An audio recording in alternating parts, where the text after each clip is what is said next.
Hello everyone, আজকেও সকালবেলা ঝটপট করে রেডি হয়ে গেছি। আজকে কোথায় যাচ্ছি জানো? একটা নেমন্তন্ন বাড়িতে।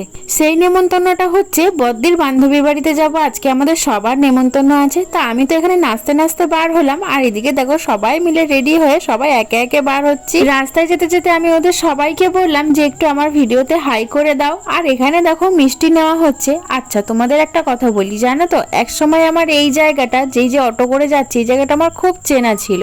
আজ এই জায়গাটা আমার খুবই অচেনা হয়ে গেছে। তোমাদের সাথে কথা বলতে বলতে পৌঁছে গেলাম হচ্ছে সেই দিদির বাড়িতে। এই যে সেই পূজা দি, মানে হচ্ছে বদ্দির বান্ধবী, এত মিশুকে মানুষ কি বলবো, না বললেই নয়। গৃহপ্রবেশে যে এত ভালোভাবে আমার সঙ্গে মিশে যাবে আমি কখনো ভাবতেই পারিনি। কখনো একদিন এরকম ভাবে কি মেশা যায়? তাই জন্য ভালোবাসার ডাকে আমরা সবাই মিলে চলে এসেছিলাম। আমরা তাদের বাড়িতে যেতে না যেতেই কি কাণ্ডটাই না ঘটালাম, সেটা পরের ভিডিওতে আসছে।